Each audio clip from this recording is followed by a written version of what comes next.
Good morning. Okay. Well, we are going to go ahead and get started with our week 3 meeting. I'm just a couple minutes early here this morning. I wanted to go ahead and get some things set up so that we would be able to share my screen and go over the topics for the week as we are used to doing. This is week number 3 in leadership, and we're quickly getting through a lot of the topics. We only have 2 weeks to go after this week that we have going on here, and I'm going to go ahead and talk to you about the different tasks in week number 3. For week 4 and week 5, I'm going to switch things up and do the chats in an evening format, probably either a Monday or a Tuesday evening. If one of them works better for you than the other, please let me know in an email. I know that we've had some people that haven't been able to attend this term because of the schedule and because people have to work during the day. So I thought for weeks 4 and 5, we'll switch it up and do the meetings at night. So again, I would probably be around, 6 to 7 o'clock Central Time, and it would be Monday or Tuesday night. So let me know if you would in an email this week if one of those works better for you than the other, so we can go ahead and get our last couple of live meetings set up for the term. Okay, so let me go ahead and share my main screen for the class, like you guys are used to looking at. And I will go ahead and start looking at the week 3 topics. So already September 14th to 20th, we are rolling right along. For Wednesday, which is today, you guys are working on a discussion that gave you a quote. We practice empowerment because we do not expect our employees to leave their brains at the door. So this is talking about the idea that employers actually want their employees to use their brains when they come on into the working environment. And there are times when people have other things going on that don't allow them to fully put their minds into their work. But it's nice when they are able to trust employees enough, hi Lashunda, to know that they are going to be doing the right thing. So this first discussion for the week is, what do you think about this quote when leaders say they're practicing empowerment because they don't expect their employees to leave their brains at the door? And 4 of you have already gone in, chimed in. So Lashunda, Milton, New, and Wanda have already put their main posts up. I've taken a look at them, and people have different ideas about this. Milton talked about the fact that he had a manager who didn't come into the office very often, pretty much left the employees in charge of everything, and that gave the employees a real sense that he trusted them to do the right thing. And my response to Milton was there anybody ever along the way who kind of felt the opposite, felt like he wasn't being a good leader because he didn't show up and partake very often? So, it can kind of go both ways. You never know. But so please make sure that you're getting your main post in for that.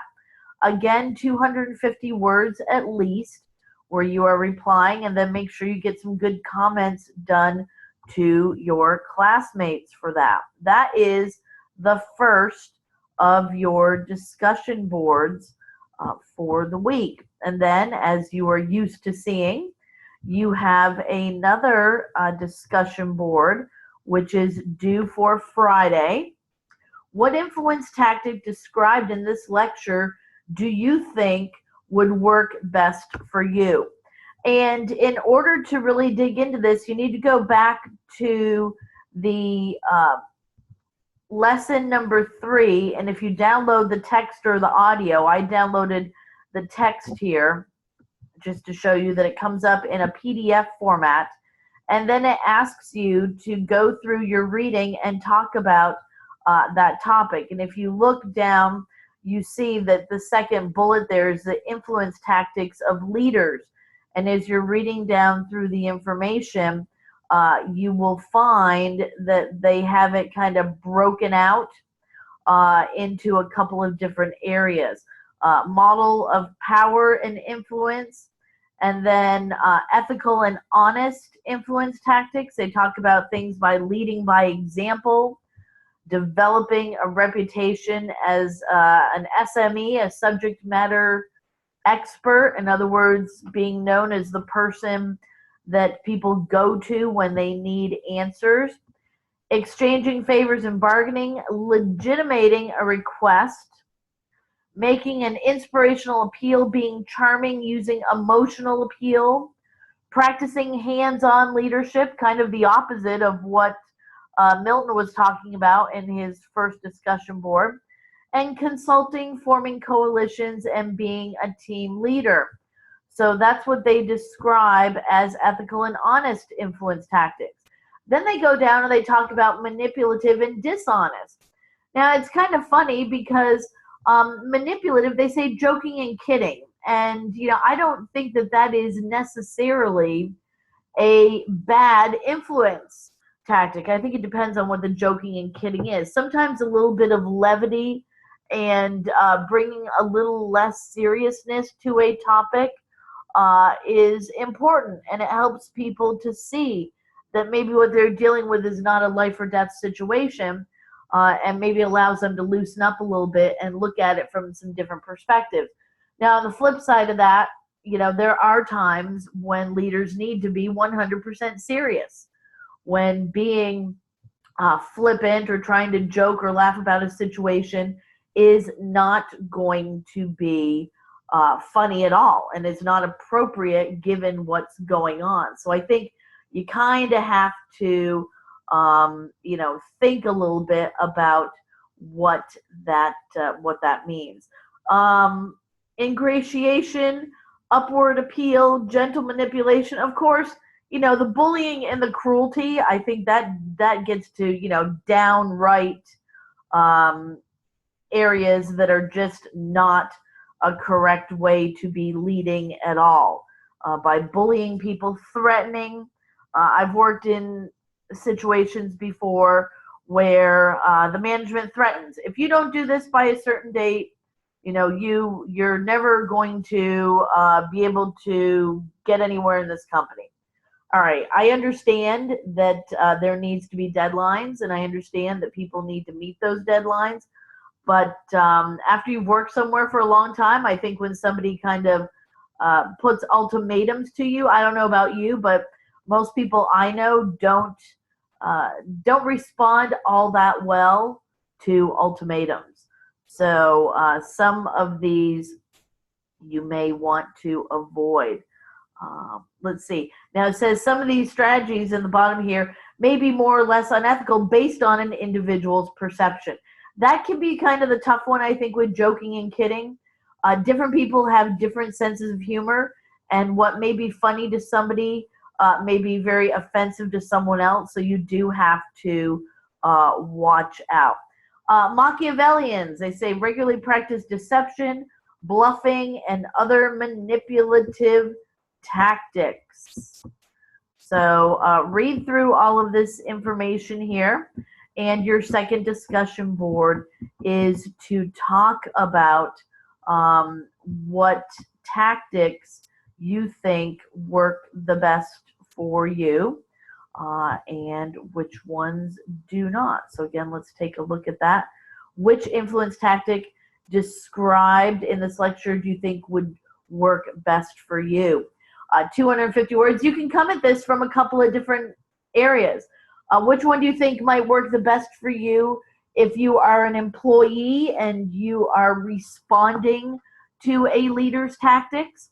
And then maybe what are some of the ones that would work best for you if you were the leader? What kind of leadership influence tactics do you think you would work the best for you?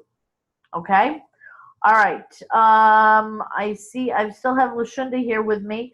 Lashunda, you can certainly type in any questions that you have. If you've got any questions about those two items that we have talked about so far.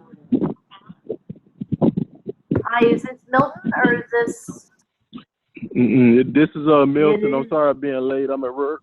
that's all right. Well, we were talking about you earlier, Milton. We were talking about our first discussion board, and I talked about how you had put up there that you had a leader who empowered everyone by not being around much and by giving a lot of freedom to actually do the work. And I said, how my response to you was, were there ever people who found that to be kind of the opposite, like the person didn't care enough to be there or should have been there providing more leadership? So in your absence, Milton, we were talking about you. We then went on to talk about discussion board 3.2, and I pulled up this PDF that comes from your lesson where you can read about the different types of influence tactics. And I was saying that I think it would be a good idea if when you go to this 3.2 question, if you tried to come at this from two directions. First of all, what influence tactics have worked the best for you as an employee? In other words, what influence tactics by your supervisors or bosses have worked the best? And then if you are the leader of a group or in a working situation, what influence tactics do you think work the best for you when you are acting as the leader? I think if you look at it from both of those directions, you'll very easily be able to get to the 250 words. Okay? All right, so Lashunda and Milton, any questions about these two? No, man. No? No, ma'am. You guys are just way too easy to get along with.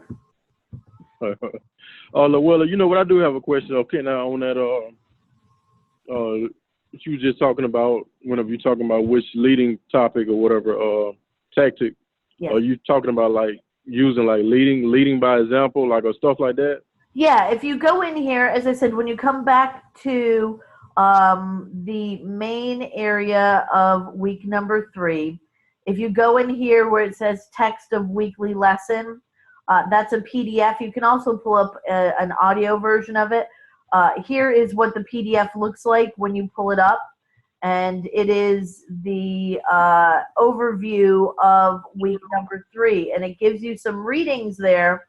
And when you scroll down through, you will see things that they talk about being ethical and honest influence tactics. And one of them says leading by example, hands-on leadership. And then they also talk about manipulative and dishonest tactics. And they talk about some political tactics and strategies to influence people. And also, tactics for becoming an empowering leader. So I think if you read through that information, that's going to get you started. And then you can obviously, it'd be great for you to go out and do some extra research to be able to add to that discussion question response. Okay, does that make sense? Yes. Oh, yes, ma'am. Okay, good. All right. And then we go on to our week 3 paper. Describe what is meant by the term Machiavellian behavior. Discuss the historical origins and context associated with the term. So even if you go out and you do some research on your own, it's pretty easy, to go and grab a term like that, to go out into the internet and do some research on that. Now, of course, what happens is Wikipedia is one of the first things that comes up. You probably want to avoid that because it's not considered to be a credible source for academic work. However, sometimes you're able to scroll down in a Wikipedia article and get good information that you can then go out to those sources and use those. But if you go in here, here's inc.com. INC is a magazine. Let's see if we can skip here. There we go.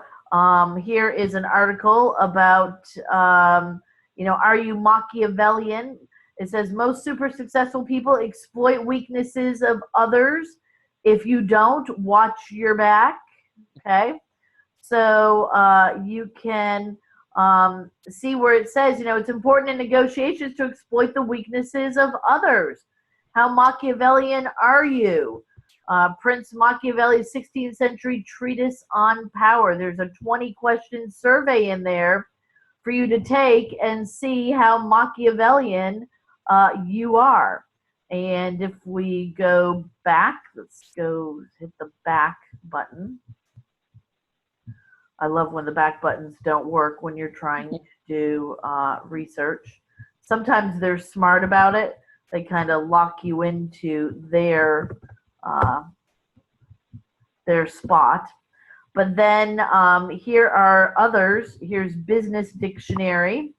And Business Dictionary shows you that conduct or philosophy based on the cynical beliefs of Machiavelli, who lived from 1469 to 1527, whose name is synonymous with deception and duplicity in management and statecraft. So there's some information about Machiavelli. And if you go back and just